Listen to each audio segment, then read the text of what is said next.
But yeah, you were drunk. So, recording has started, everybody. Good morning.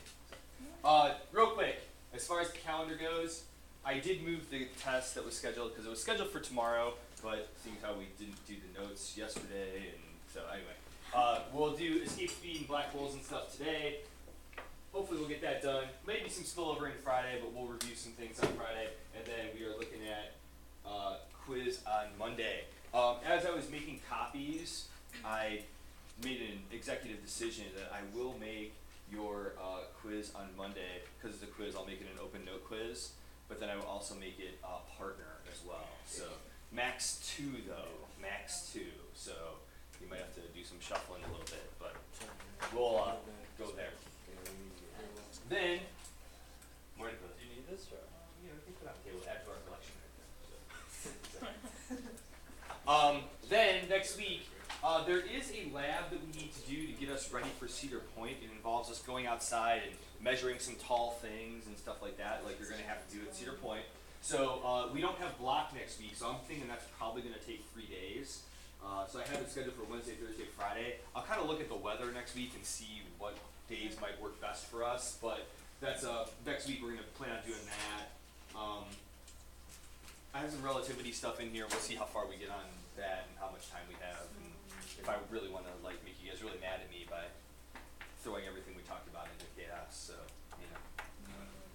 But then the following week, Cedar Point. I got some wrap up stuff on Wednesday for you, and then Friday we'll do some wrap up the class stuff, and then that's it. So I don't know if I told you guys this or not, but the exam schedule will come out, and of course first block is scheduled for Thursday, the second exam period, so the last possible exam period. Yay. So. Wait, I don't get it. I thought we just like go in and take whatever test you want. No, you have an exam schedule, just like. When do we get it? So next week, Tuesday, we have homeroom. We have homeroom on Tuesday next week, so you'll get it then. But the first, it's like the regular exam schedule. You just only have to be there if you have to take an exam. All right. So yeah. Yes, Billy. Do you concur with the evidence that we have to pick up our cap and gown during senior skip day? That I don't know. What'd you say, Billy? We have to pick up our cap and gown. I'm pretty It's sure like that's each Monday. Yes. Okay, I talked to the man because okay. So if you're not there on that day, they just put the ones that weren't picked up in the office. So you just have to go to the office. Alright, so the office is going to be filled with Yeah, I was gonna say. Yes. Chris Mass is probably gonna be a little upset with I that. told the guy, I was like, you should probably just move it to like Wednesday. Wednesday maybe. Because you get to pick up your cap and gown on the day at like senior skip day. Well, Maddie can get mine. Photo ID required. I don't know if I paid for that. Maddie will skip up, pick up other ones up. There will be some available. Your shoe. Yeah. Oh. No. Oh, I had look it, at that. I had it passed and I lost it on the way here somehow. Come on. Come on. Remember that one? I swear I put it in my pocket, it's not there. Is there an alligator in the hallway too, or something? It happens. What was that story? Some kid that I used to have a long time ago. He had physics like right after they had lunch. I mean, it was at Avon Lake, and they could go out for lunch, like senior privilege kind of thing. And he'd always come back like 5 minutes late. He's like, "Sorry," because there was an alligator in the hallway, like every day. So They were whatever. They can have it like Florida, they have like outside schools. That's true. That would be kind of weird. It's an alligator, that'd be scary. Like, they probably do like a intruder drill or whatever. I agree. Alligators are fast too, actually. I mean, like over short distance, they are quite fast. So. Anyway, all right. With that being said, with that good discussion, let's go here. So, over the past couple of weeks, or week or so, we have been discussing the idea of gravity, and we talked about how Newton came to this realization that gravity is a universal kind of thing, that gravity exists between any two masses in the universe, and that force of gravity depends on a couple of things. And then we talked about how Newton then came to the idea of how we could develop an orbit, and we do it all the time, right? We talked about the difference between the circular orbit and the elliptical orbit, and then we talked about how Newton sort of justified the work that Brahe and Kepler did a couple hundred years before him, looking at those planets and the ideas that Kepler put forth. He has 3 laws. We went over 2 of them in class the other day. The third one is more mathematical, and I won't make you know that one necessarily, but they're in the slide, so if you look at it, it's there. Okay? But as we start getting more sophisticated with measurement stuff and finding more things in the universe, we start finding weird things. Things that sort of defy what Newton said or go against what Newton has proposed. So, we start this discussion with escape speed, and here's the relationship that Newton puts forth, right? Up on the top is our equation for the universal law of gravitation, right? The force of gravity that exists between 2 objects depends on the mass of those objects, and depends on the distance between them, right?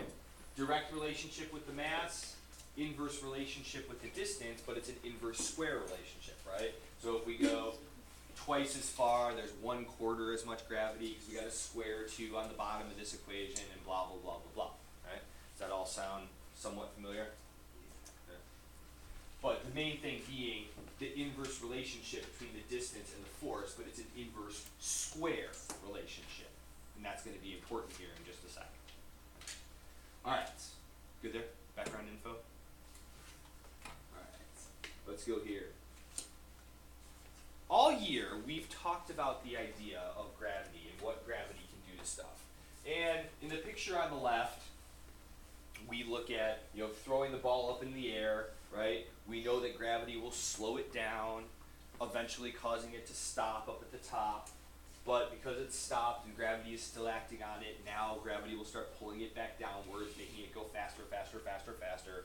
And we talked about the acceleration that gravity causes. It changes its velocity by 9.81 meters per second for every second that goes by, right? And that's all this picture here. Okay? We applied kinematic equations to it and all that good stuff. Over here on the left, a concept that we've talked about much more recently, that idea of energy, and most actually conservation of energy, right? That up at the top of this motion of this lady jumping out of the building, all of her energy would be classified as potential, no kinetic, and then as she falls, kinetic increases and potential decreases. Good? Yeah. If we throw something upward, the same thing applies, just in reverse. The moment it leaves my hand, it has all kinetic energy, no potential energy, and as it goes upwards, potential increases and kinetic decreases, until we get to the very top. What do we know about the energy up at the top, or what has to be true about the energy up at the top? Especially the kinetic energy. Because what happens up at the top? It stops, right? So its kinetic energy has to be 0. So, here's what people start thinking about.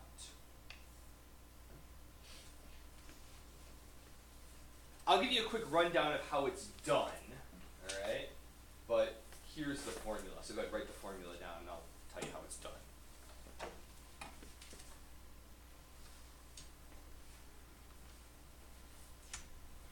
This is a formula for what we refer to as the escape speed.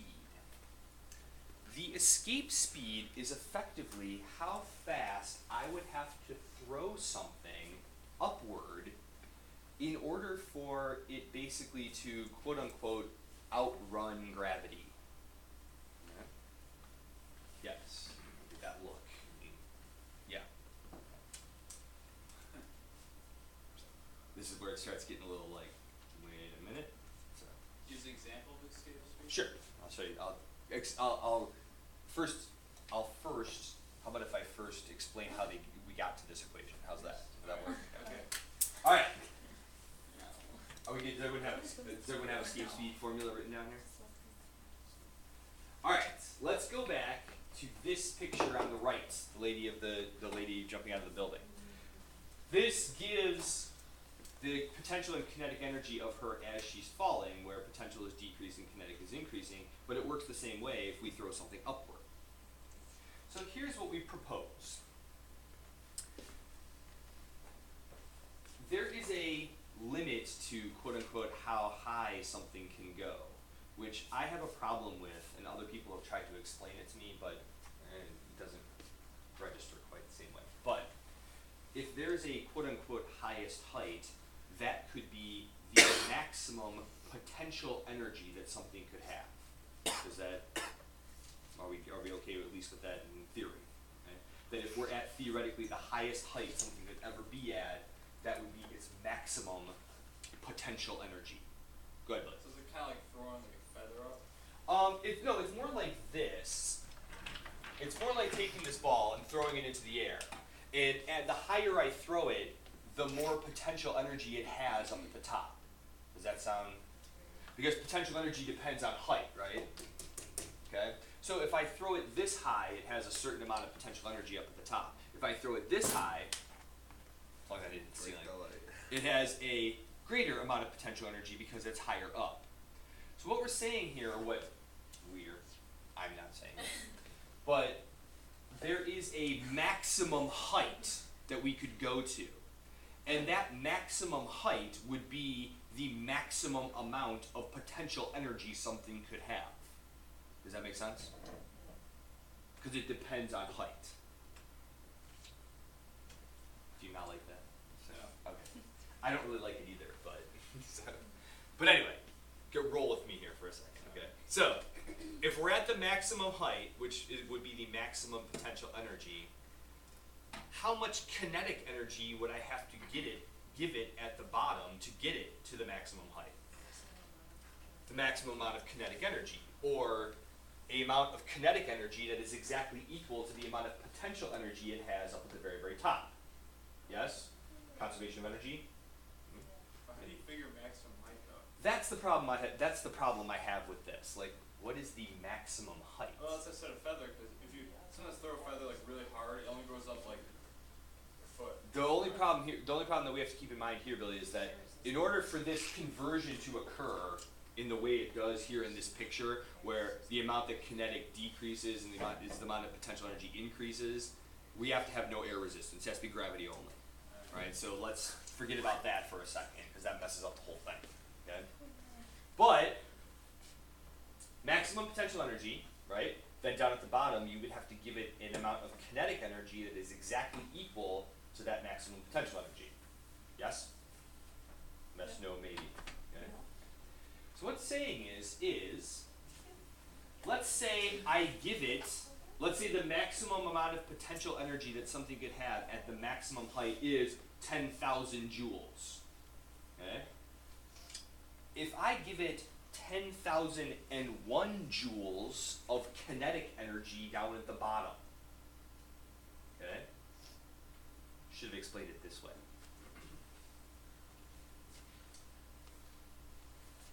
Back up a little bit, sorry. Gravitational potential energy depends on if gravity can pull that object back down. Yes? Because the gravitational potential energy depends on gravity pulling it back to the Earth. And it higher up, it has more ability to do damage because gravity can pull it for a longer time. Right? But if I give it 10,001 joules of kinetic energy down at the bottom, and it reaches its maximum height, but that's only 10,000 joules of potential energy, what does it still have? What kind of energy specifically? Kinetic. Which means, what is it still doing when it gets to the top of the motion? It's still moving. If that's the limit that gravity can affect that object, and it's still moving, what is it going to keep doing? If there's no gravity to pull it back down, and it's still moving, it just keeps moving. Does that make sense? Kind of, sort of, in an abstract sort of way. Yeah. So what is this maximum height nonsense? That's the problem, right, that I have with this. Like, if you go back to this formula, and I know I may be, like, poisoning your mind, right? But in this case here, this formula for what Newton proposes as gravity, can this formula ever be zero? Can the answer to this equation ever be zero? No. There's only a couple ways it can be zero. One, if either M1 or M2 is zero. And if M1 or M2 is zero, we don't have another object, we don't have gravity. Okay? The only other way that this formula can be zero is if D is equal to what? Not zero, then it would be undefined. Infinity. And a fraction fraction, if you make the denominator of the fraction infinity, the answer comes out to be 0 because, right, the bigger you get to make the bottom, the smaller the answer is. Okay? Can you have infinity meters? Can you have? No. I mean, there's always some distance, isn't there? It might be really, really, really, really, really, really big, but still some distance. Okay? Now, the argument being that because it's an inverse square relationship, if I get really, really far, that force of gravity becomes so small that it's basically non-existent.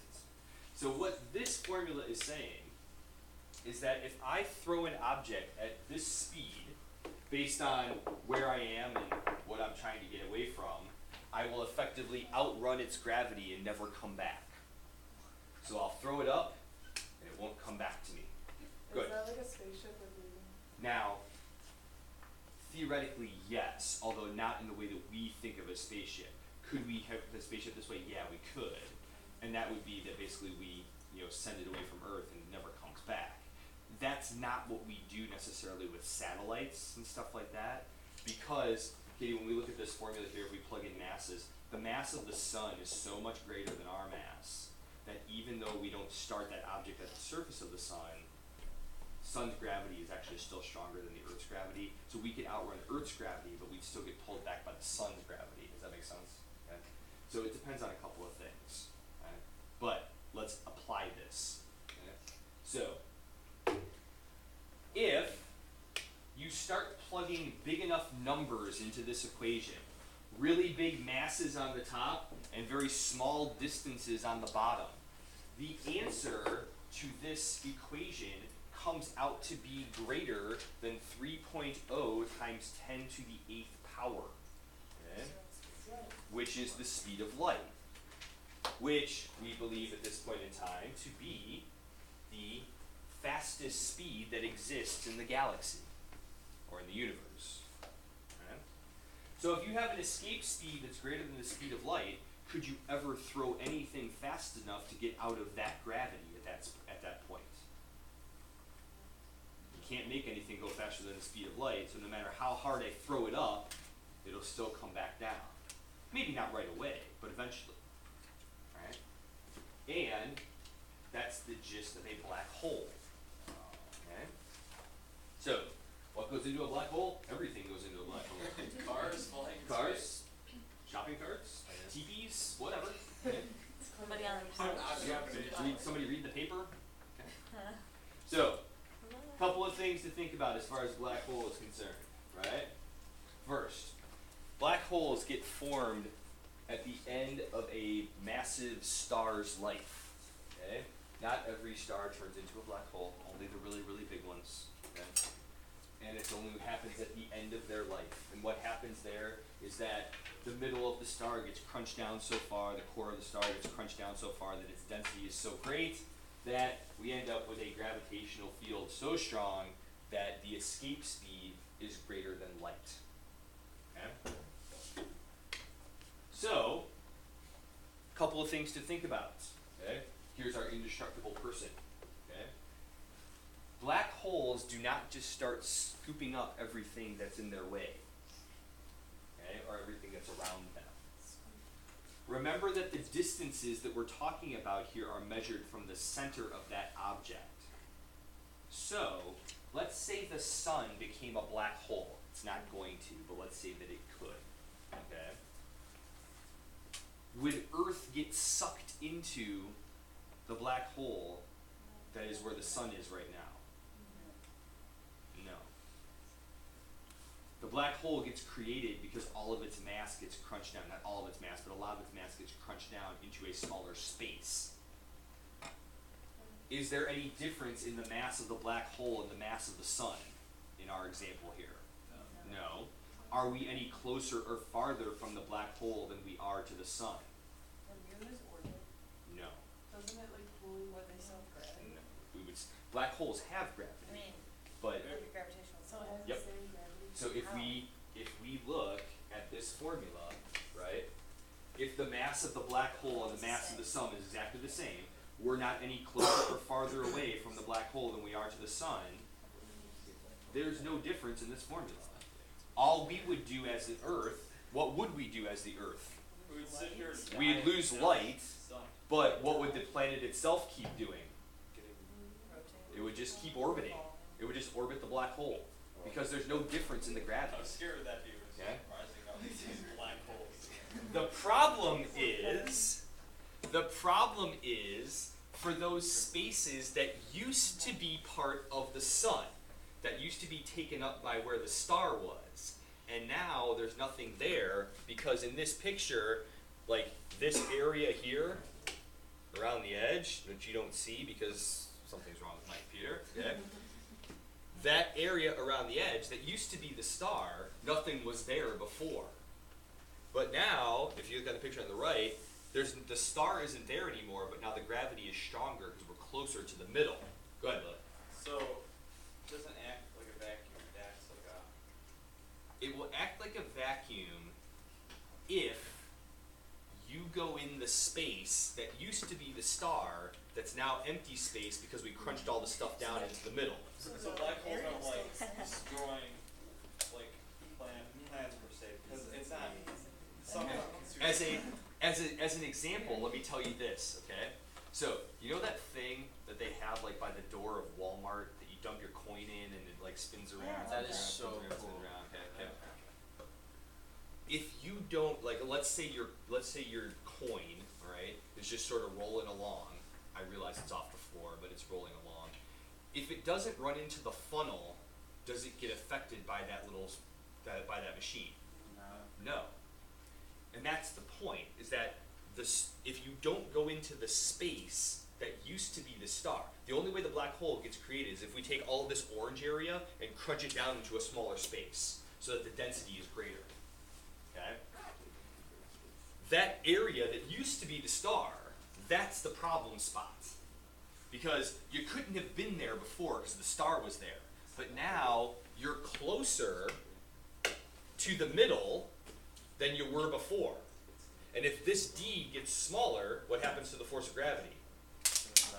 It goes up. Is that like a big space? Is this like a big Yeah, space? it's a really big space. Okay. Actually, man, I don't have enough anymore. So black holes aren't that bad. If our sun becomes a black hole, no, it isn't. But our sun is never going to become a black hole because it's just not. It's not big enough to do that, okay? But if things that are moving start going into that space that used to be a star and now is a black hole, that's when things start happening, okay? So, to summarize this, okay, do black holes just start gobbling everything up? No, they don't. Look, with 5 exclamation points. Yeah. Okay, so don't think that we're getting sucked into a black hole that's like 87 million light years away from us. All right, that's not what's happening. Okay? But the area that used to be taken up by the star and is now the black hole, or isn't the star anymore because it all got crunched to the middle, that's the area we have to worry about. And that means that the black hole, nothing can get out of it, okay? Including light, which leads us to a problem.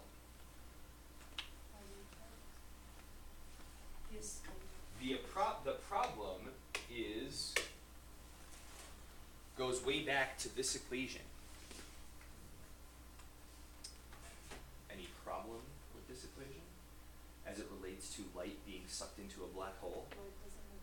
Light doesn't have mass, and yet light gets sucked into a black hole. If light doesn't have mass, should there be gravity between light and the black hole? Not according to Newton. It's just, Alright, just stop. crap! But it exists. So, who figures it out for us? Who figures everything out for us when we run into a problem? Einstein figures it out for us.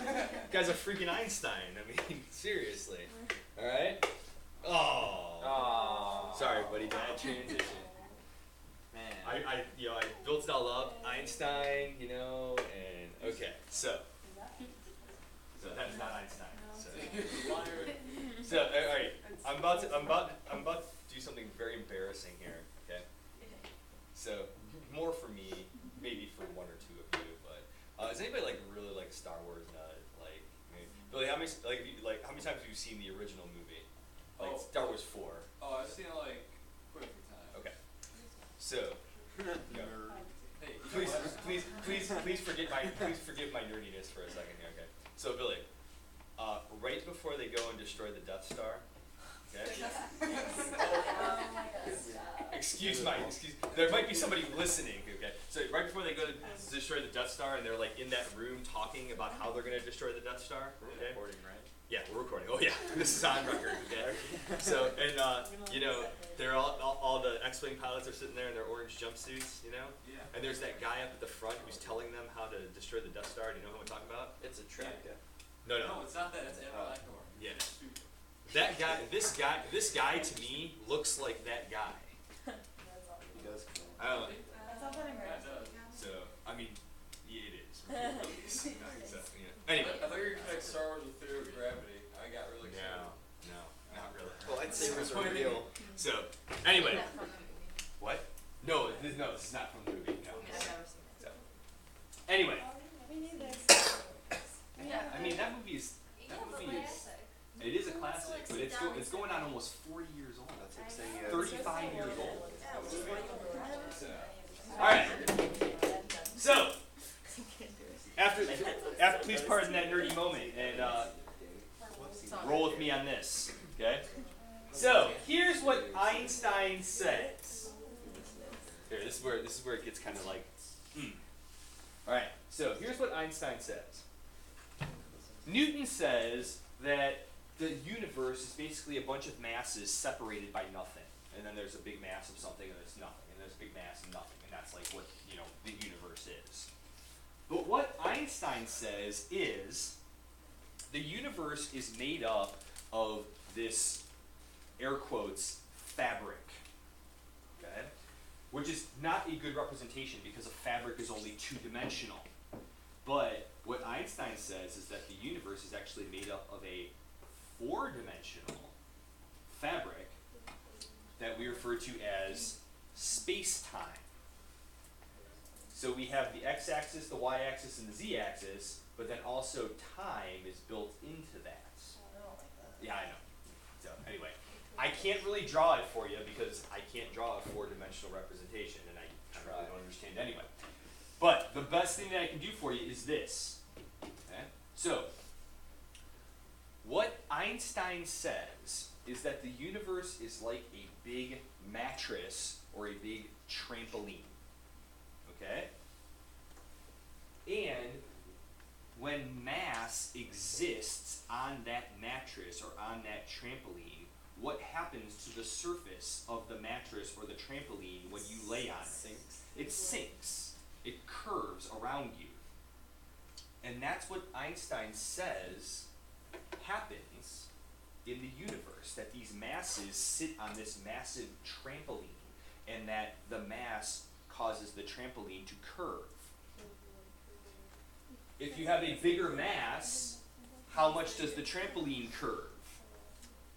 If you have a bigger person laying on the bed, how much does it sink? It sinks more than a smaller person. The light is really just like this ball rolling along the mattress. If it happens to encounter one of these sinkholes caused by mass, what does it do? Just rolls into the hole. Okay? If it encounters the edge of one of those holes, kind of like when you're playing golf, it's kind of like a funnel, but you can like sort of go along the edge of the funnel and like roll out. You know what I'm saying? If you don't hit the funnel exactly like right in the middle, you can sort of hit the edge and sort of roll out. And that's what happens sometimes. So Einstein put this paper out there, and people are like, whatever. Okay? But then, back in the early 1900s, a solar eclipse happens. Okay? So, let me draw for you. Earth, sun. It's pretty close. I know. You're right. Star. Okay? Oh, wow. Not to scale. So,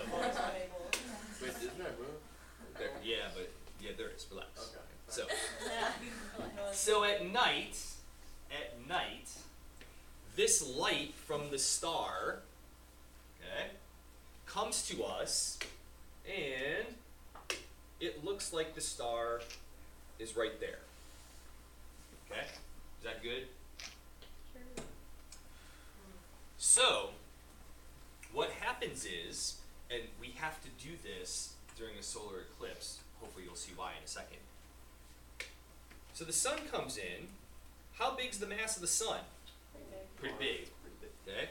So what happens is that when the sun, here let me do this. Okay. Do this. So this is the blue line is at night. Okay? During the day, what happens is the light from this star comes here and it bends around the sun. That's the problem. Well, this is how you would know the difference, okay? Allie, when we're standing here on Earth and this light bent around the sun like this, we don't know the light bends around stuff. Our eye just tells us what we see. So our eye is actually telling us that that star is over here. Does that make sense? Okay. But you can't tell that during the day, because why?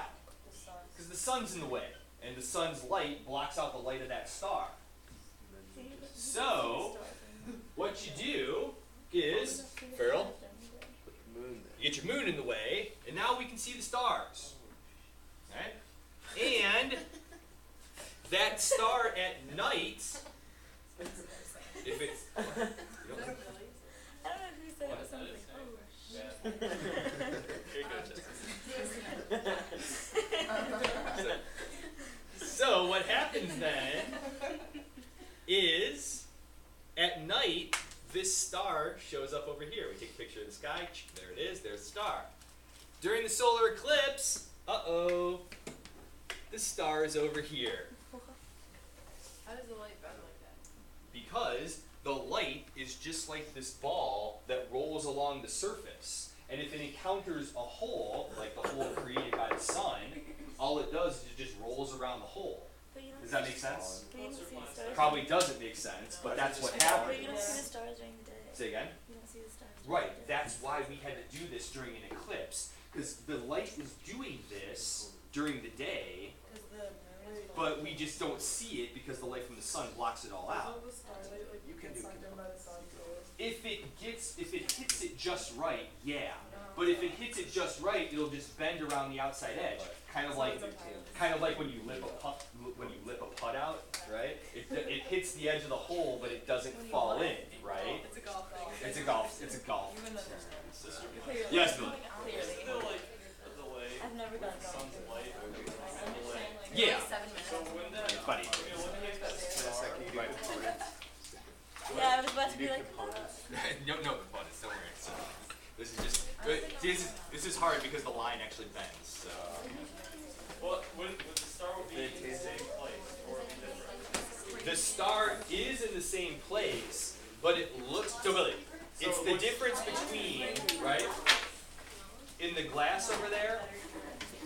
I can see your reflection, but if I didn't know any better, right? If there was a big wall here, my eye can't tell whether that's really you or that's your reflection. Does that make sense? I'm saying So here, our eye looks like the star, or our eye is telling us that the star is coming from where the red line is originating. But that star is really not there. It's actually where the blue line is originating. But as the light curves, it looks like it came from that spot. Does that make sense? yeah.